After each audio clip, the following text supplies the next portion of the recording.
जय हिंद पलटन, क्या हालचाल। Welcome back to the law Paltan. आज लॉ पलटन लेकर आई है जी section 23 clause 1 sub clause B that talks about condonation. कंडोनेशन के बारे में बात करता है। हम बार्स टू मैट्रिमोनियल पार्ट 2 करने जा रहे हैं। लास्ट लेक्चर में हमने कुछ बार्स किए थे। आज के लेक्चर में हम उससे स्टार्ट कर देंगे, ठीक है जी, and will end up the topic. चलिए शुरू करते हैं। अब कहते हैं जी सेक्शन 23 बार किस पर लगाता है? कंडोनेशन पर बार लगाता है। बट कंडोनेशन का मतलब क्या है जी? What is the meaning of term condonation? मतलब क्या है जी इस चीज का? CONDONATION, इसका मतलब क्या है? सिंपली मतलब है जी इसका फॉरगिवनेस, माफ कर देना। ठीक है जी, माफ कर देना। अब कहते हैं वो, अब ऐसा माइंड में ख्याल आ रहा है जी कि हमें कुछ थॉट आ रहा है कि व्हाट इट मीन्स, फिर भी मतलब क्या है, कैसे बार लगती है, राइट? इसका मतलब क्या है फिर भी क्लियर नहीं होता, तो इसे क्लियर अप करते हैं। कंडोनेशन का सिंपली हमें मतलब पता चल गया है जी कि it means forgiveness. But bar कैसे है? How it is a bar to matrimonial relief.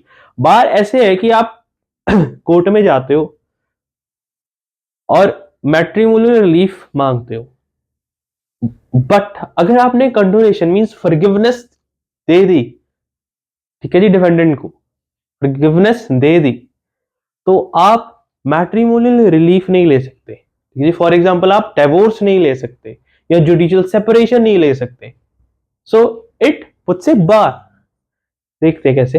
वो कहते हैं कंडोनेशन का हिंदू मैरिज एक्ट के अंदर और सा डीपली कॉम्बिनेशन किसके साथ बनता है? Reinstatement of previously existing state of affairs. अब दो चीजों से कंडोनेशन फॉर्म होता है जी। एक तो जैसे हमने पढ़ा है कि फॉरगिवनेस, माफ कर दिया, plus reinstatement of previously existing state of affairs. जैसे हस्बैंड एंड वाइफ पहले हंसकर मिलकर रहते थे, एक दूसरे की केयर करते थे, वैसे स्टेट में वापस आ चुके हैं। तब दोनों को कंबाइन करके मतलब बना दिया कंडोनेशन। ठीक है जी। whenever the ground for matrimonial relief is cruelty और अडल्ट्री, ये हमेशा याद रखना जी। whenever the ground for matrimonial relief, जब भी आप मैट्रिमोनियल रिलीफ लेने जा रहे हो, divorce, judicial separation and all, तब इस ग्राउंड पर ही आपको कंडोनेशन देखा जाया जाएगा और किसी ग्राउंड पर नहीं। ओनली ऑन क्रुएलिटी और अडल्ट्री। ठीक है जी। और भी जैसे वीनल डिजीज था, लेप्रोसी था, उस पर नहीं देखा जाएगा। अगर क्रुएलिटी है या फिर अडल्ट्री है तभी देखा जाएगा। ठीक है जी। If the act is repeated, अब हमारे माइंड में ये भी क्वेश्चन आता है कि चलो एक बार तो माफ कर दिया, अगर वो एक्ट रिपीट होता है, ठीक है जी, जैसे फॉर एग्जांपल एक एग्जांपल लेते हैं, एग्जांपल से अच्छी तरह समझेंगे। ए हस्बैंड है जी, बी वाइफ है, ठीक है जी। अब बी कमिट्स अडल्ट्री, ये अडल्ट्री कमिट करती है जी, राइट?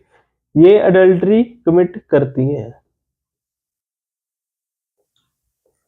इन्होंने अडल्ट्री, बी ने जो ए की वाइफ है उन्होंने अडल्ट्री कमिट की है, ठीक है जी। अब ये बात ए को पता चल जाती है। अब अडल्ट्री की बात ए को पता चल जाती है जो कि बी के हस्बैंड है। फिर ठीक है जी, बट वो फॉरगिव कर देता है, माफ कर देता है, चलो कोई बात नहीं, माफ कर दिया। ठीक है जी। उसी दिन जिस दिन माफ किया, वो फिल्म देखने गए, डिनर पे गए, एक दूसरे से बातें, अच्छी तरह बातें की, ऐसा बिहेव किया जैसे सब कुछ नॉर्मल है। फिर अगले दिन ए उठकर कोर्ट के पास जाता है and ask for a matrimonial relief, that is divorce. वो डिवोर्स मांगता है जी कोर्ट से। बी कहती है कि ये तो मेरे साथ, इन्होंने मुझे इस गलती के लिए, इस अडल्ट्री के लिए माफ कर दिया, तो court will declare that A is under condonation. ठीक है जी। ए ने बी को फॉरगिव कर दिया है, तो कंडोनेशन विल पुट ए बार। बार है जी एक, जब आपने एक गलती के लिए, एक स्पेसिफिक गलती के लिए चीज माफ कर दिया है किसी को, तो आप उससे रिलीफ नहीं ले सकते, ठीक है जी। बट हमारा क्या स्टेटमेंट है जी हमारे पास, if the act is repeated, माफ करने के बाद भी रिपीट किया जाता है act, it is a ground for matrimonial relief.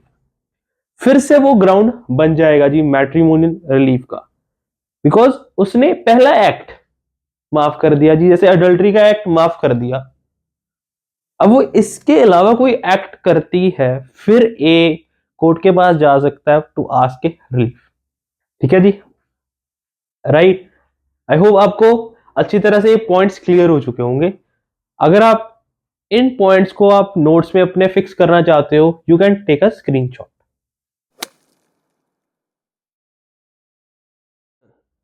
हाँ जी बोल्टन, नेक्स्ट चलते हैं जी, section 23 clause 1 sub clause see that talks about collusion. अब कोल्यूजन का हमने मतलब समझा जी कि इट मींस दोनों पार्टीज मिली हुई हैं जी, ठीक है जी। कोल्यूजन का मतलब होता है सिंपल लेमैन लैंग्वेज में मिली भगत, जो दोनों पार्टीज है वो एक दूसरे के साथ मिली हुई है just for a benefit. Collusion का मतलब होता है जी समथिंग विच इज सीक्रेट, ठीक है जी। Deceiving the court by misrepresentation और प्रोड्यूसिंग फॉल्स एविडेंस। कोल्यूजन बताता है कि हाउ इट एक्ट्स, उसका नेचर कैसा होता है कोर्ट में।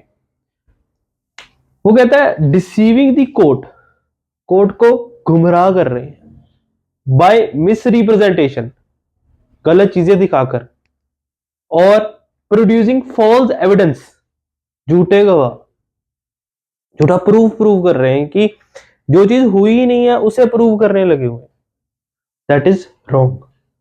वो कहता है अगर कोल्यूजन है आपके पिटीशन फाइल करने के पीछे, आपका जो नेचर है वो कोल्यूसिव है, तो it will be a bar on matrimonial relief, वो मैट्रिमोनियल रिलीफ को बार कर देगी। अब अगर आपको फायदा हो रहा है, सीक्रेटली आप कुछ डिवोर्स करके फायदा लेना चाहते हो, तो that is a bar, right. Exception क्या है जी, इसकी दो एक्सेप्शंस है। पहली है जी डिवोर्स बाय म्यूचुअल कंसेंट। वो कहता है जब भी divorce bye mutual consent, section 13B of Hindu Marriage Act, जब भी हम डिवोर्स लेते हैं म्यूचुअल कंसेंट के अंदर, तब ये एप्लीकेबल नहीं है जी ये bar, because the consent is free without fraud without misrepresentation, ठीक है जी। इधर कोई कोल्यूसिव नेचर का कोई थॉट प्रोसेस नहीं चल रहा होता, it is free and without fraud and without misrepresentation. कोई झूठा एविडेंस हम कोर्ट के सामने लेकर नहीं आते। We prove both the petitioner under Hindu Marriage Act, जब भी डिवोर्स ले रहे हैं by mutual consent, both the petitioners prove that it is free without misrepresentation without fraud, it is not collusive in nature, हम पिटिशन के end पे लिखते हैं। नेक्स्ट है जी नलिटी ऑफ मैरिज। सेक्शन 11 बोलता है जी हिंदू मैरिज एक्ट का दैट नलिटी ऑफ मैरिज, वो भी एक एक्सेप्शन है। नलिटी ऑफ मैरिज इसलिए एक्सेप्शन है because nullity of marriage states की मैरिज हुई नहीं है, नल एंड वॉइड है जी मैरिज, तो ये एक एक्सेप्शन बन जाता है। So these two were the exception. अब एक एग्जांपल से समझते हैं कोल्यूजन का मतलब क्या है। फॉर एग्जांपल, ए हस्बैंड है जी, बी वाइफ। अब हस्बैंड एंड वाइफ दोनों 10,000 की नौकरी करते हैं एंड दे से कि यार कुछ ना कुछ और हमें इनकम सोर्स बढ़ाना है। कहते ठीक है जी। उनके पास एक ऑफर आता है कि अगर आप मैरिड नहीं होते या डिवोर्स्ड होते तो आपको 50,000 की सैलरी मिलती किसी और कंपनी में। वो कहते ठीक है जी। Now 50,000 is a big amount. कहते 50,000 की आपकी नौकरी हो जाती है अगर आप डिवोर्स्ड होते या अनमैरिड होते। तो ठीक है, इन दोनों ने प्लान बनाया कि हम डिवोर्स लेते हैं just to grab that offer of ₹50,000 each. ठीक है जी, अग्री हो गए। इन्होंने कोर्ट में पिटीशन डाली वाइफ ने कि हस्बैंड है जो मेरा ए, वो मेरे पे क्रुएल्टी करता है जी, मुझसे मारपीट करता है, डोमेस्टिक वायलेंस होती है, सब कुछ मेरे साथ बुरा होता है। ठीक है जी, वो फॉल्स एविडेंस दिखाते हैं सबको, कोर्ट के सामने पेश करते हैं, फॉल्स एविडेंस प्रूव हो जाता है जी, कोर्ट प्रूव कर देती है कि डिवोर्स ग्रांट किया जाता है। और ग्रांट करने से पहले, ठीक है जी, कोर्ट अब ये देखेगी कि क्या ये कोल्यूसिव नेचर है या नहीं। अगर प्रूव कोर्ट को ये हो जाता है कि ये कोल्यूसिव नेचर का नहीं है, देन तो डिवोर्स मिल जाएगा। But in this case court हमेशा ये चेक करती है कि क्या ये जो आप डिवोर्स लेना चाहते हो कोल्यूसिव नेचर का है या नहीं। तो कोर्ट ने देखा कि कुछ ना कुछ गड़बड़ है जी। Some third person came and he proved that they are married and they are not eligible for the company. वो कंपनी के लिए एलिजिबल नहीं है जी, just to get a bonus, आप बोनस बोल सकते हो, या get a hike in their salary, ये डिवोर्स ले रहे थे। तो कोल्यूसिव नेचर है जो वो बार लगाता है जी डिवोर्स पर। तो कोर्ट कहता कि आपको डिवोर्स मिल ही नहीं सकता, right. So this was the concept of collusion. You can take a screenshot for notes.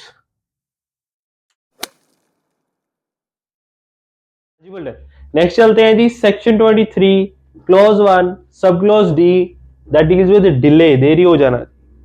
This section deals with delay. It states that कि इम्प्रॉपर और unnecessary delay while filing petition.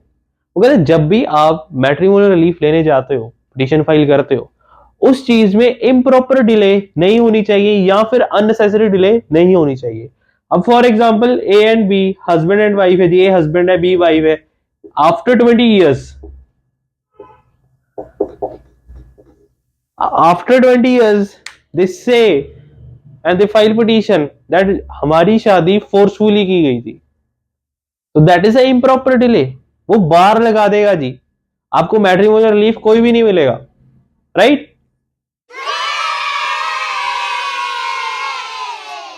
हाँ जी वेल्टन, वेटिंग फॉर लीगल मैक्सिम। चलिए जी, आज का legal maxim है जी हमारे पास status quo ante. It is a little maxim, इसका मतलब है जी previously existing state of affairs. वो कहता है कि जिस स्टेट ऑफ अफेयर्स में आप पहले रहते थे, ठीक है जी, ये चीज हमने कंडोनेशन में पढ़ी है जी, उधर लीगल मैक्सिम यूज हुआ है कि जब आप फॉरगिवनेस प्लस आप उसी स्टेट ऑफ अफेयर में वापस आ जाओ, right. This legal maxim is used in condonation. This was all for today's lecture जी वर्ल्डन। मिलते हैं जी अगले लेक्चर में with some new concept, with some new title, with some new topic. Till that enjoy your life, make notes. जय हिंद पलटन।